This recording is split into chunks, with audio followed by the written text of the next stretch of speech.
Love lilacs? Grab your Q-tips and dollar store supplies because today we're painting a buzzing masterpiece that's both fun and easy for all ages. Alright, so the first step is we're going to take a little bit of black paint on our wide flat brush, and we're just going to use these back and forth strokes to apply it right at the bottom of our canvas. And then the next step, I'm just going to pick up some white paint without cleaning off my brush, and I'm going to blend it right into that black to lighten up that black as we go up that canvas. And I'm going to keep on picking up that white paint and just using those back and forth strokes to create that background. And then what we're going to do is we're going to pick up just a little bit of that lavender color and that white on our brush at the same time. And we're going to create a really pale lavender at the top of our canvas to bring some of that beautiful lilac lavender color right into our background. So once you're happy with the background, we're going to wait for it to dry, or you can use a hair dryer to speed up drying time. Alright, the next step is we're going to paint in our stems with some nice green paint and a thin brush. So I'm going to paint in some stems that are kind of clustered in the bottom right corner, and they go upwards. So that's one, and they don't have to be straight here, because in a later step we're going to paint them in a jar. So we want to have them kind of clustered in a bouquet. They don't have to be perfect here. Just kind of go with that flow. I'm going to have one kind of curving down like that, and then another one on the other side just to equal it out, and maybe another one up here. Alright, now we're going to wait for our stems to dry. Alright, the next step is we're going to trace the outline of our jar. You can also download the free traceable, which I'll leave a link in the description below. So I'm just going to take some simple black paint with my thin detailing brush, and I'm going to sketch in that shape of that mason jar vase. So it's just a rim at the top of the mason jar, and then 3 kind of swoops down like that, and then it's going to be the bottom of the rim, which is going to be kind of curve downwards and then come right back up like that. And then from the rim, we're just going to angle it out on both sides, and then basically it's just straight down, just like that on both sides. We're also going to paint in some lines in that rim of that mason jar just to make it look a little bit more realistic. We're going to come back in the later step and we're going to add a little bit more layers on top of that, so it doesn't have to be perfect here, but just to give that mason jar a look. Alright, now we're going to paint our lilac flowers with a really super fun technique with using Q-tips. So basically I have a bunch of Q-tips in a bunch. I have 3 here, but you can also make one with 4. And then all we're going to do with that is we're going to grab some dark purple paint.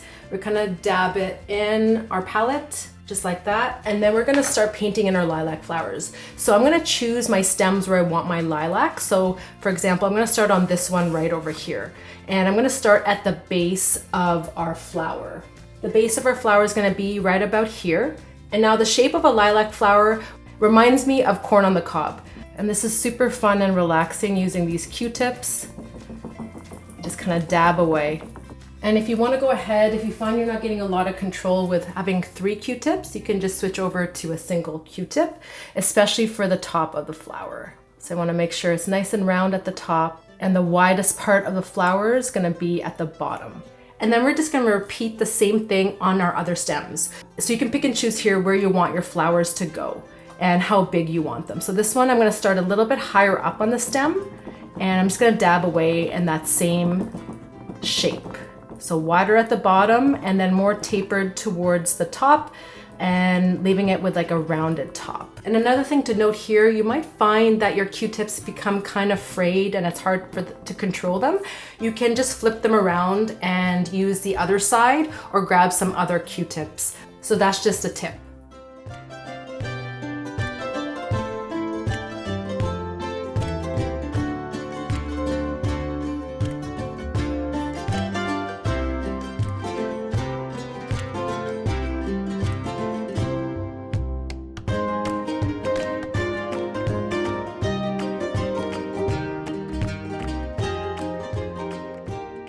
Alright, our purple has dried below, and now for the next step, you want to imagine the sun beaming down on these lilac flowers from above. And the reason why I want you to imagine that is we're going to add highlights to where that sunlight is hitting down on each flower using our Q-tips and some lavender and pink paint. So I'm just going to load up my Q-tips and Let's choose this flower first. So if we imagine the sun hitting down on the flowers, your highlight is gonna be on the right side of this lilac flower. So I'm just going to dot in this mix of lavender and pink, and then I'm gonna reload my Q-tips whenever I run out. And also, we don't wanna cover all of that dark purple below. We want some of it still peeking through in the end. It's gonna create a really cool effect. Also, you've noticed too, I'm leaving the left side of the flower without that lavender and pink paint, just to make it look like there's shadow cast below, so it looks a little bit more 3D and realistic.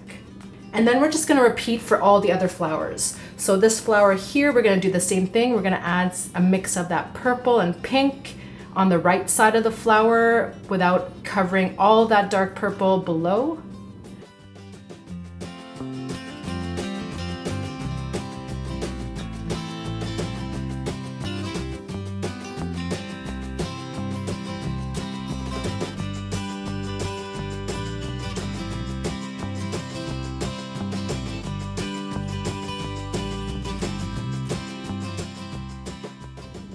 And then I'm just gonna soften up the edges. Here you can see it's really dark and then really light. So I'm just using a couple of dabs here and there of that pink paint just to soften up those edges. All right, now without waiting for the paint to dry, we're just gonna grab white on a single Q-tip here, and we're just gonna add some more highlights to the right part of that flower where the sun is hitting down. And so you want that paint to be still wet so it blends a bit with the pink and the lavender below. It's gonna give a nice dimensional look. Adding white highlights is one of my most favorite parts of the painting process. It's such a simple thing to do, but I find it really elevates the painting and brings it to life. All right, while we wait for our lilac flowers to dry, we're just gonna add some leaves onto a few of those stems that we left without the flowers, just to add a little bit more greenery to our bouquet. So I'm just gonna take a small detailing brush and some of that green paint we used in the second step, and we're just gonna add in some simple leaves, green leaves. So this stem here, and you can have fun here and add in leaves of any shape, any size, whatever floats your boat. So this one here, I'm gonna add in another stem.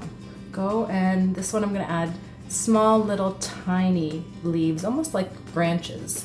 Like mini branches.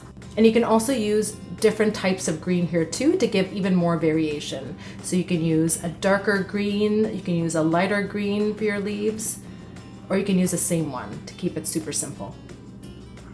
It is up to you.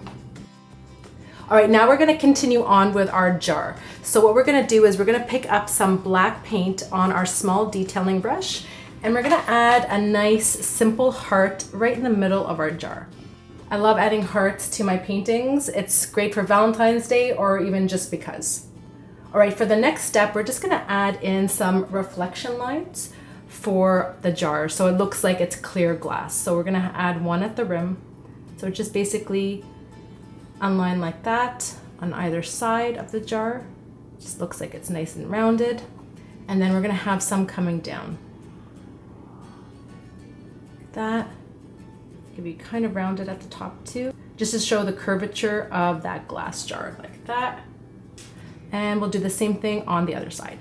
All right, so now what we're gonna do is we're gonna pick up some light blue paint, and then we're just going to add some of that blue paint on our jar because the reflection of glass has a little bit of blue in it.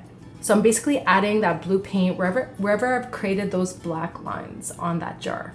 Right, our glass jar is coming to life. That's looking really good. All right, now we also want to do the same thing with that heart that we added. So I'm just gonna add a little bit of blue around the inside edge of that heart shape. All right, next we're gonna grab a little bit of white. So I'm just gonna grab white with that same paintbrush. And without waiting for that blue to dry, I'm gonna add white right below it in streaks. So it kind of blends with that blue. In some cases, I'm going right over top of that blue, and I'm making sure I'm not covering all of that jar. I just want to add a little bit of white, kind of like we did for the flowers, white reflection. And I'm gonna add it on the heart as well. I'm gonna add in a really nice and important honey bee. So to do that, I've grabbed my detailing brush over here, and I'm just gonna grab some yellow paint. So what we're gonna do is we're just going to create an oval shape with that yellow paint to start out with. So it's just simple yellow paint and your detailing brush. And then we're just gonna grab a little bit of black on that same detailing brush. So I'm gonna grab a little bit of black, and we're gonna create the head of our busy bumblebee. It's kind of like a half circle. And then what we're gonna do is we're gonna paint in the stripes of our bumblebee. So we're just going to go over top of that yellow, and then we're gonna do a final stripe over here. And then we're going to paint in the bumblebee's wings. So to do that, I'm gonna create a little bit of a darker yellow. So I'm gonna take a little bit of that original yellow and a tiny incy-wincy amount of black just to darken it up.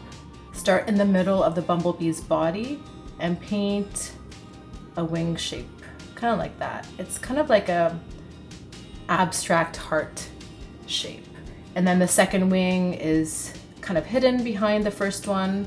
And then we can add a tiny bit of white on one of the sides just to give it a little bit of depth. Okay, and then we're going to add in her antenna. So let's put her antenna right there. So just 2 lines going up like that.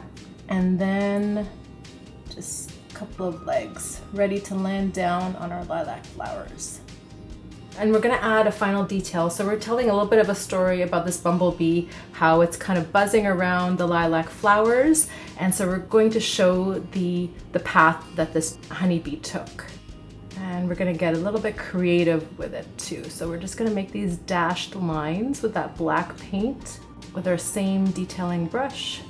And you can make it at any kind of direction you want. Just simple dashed lines. So this bumblebee has been buzzing from the top and is swirling around in a nice heart shape with our lilac flowers. Now, if you enjoyed painting these lilacs with Q-tips and want more, check out these Q-tip painting tutorials right over here. And until next time, sending you lots of peace, love, and color your way.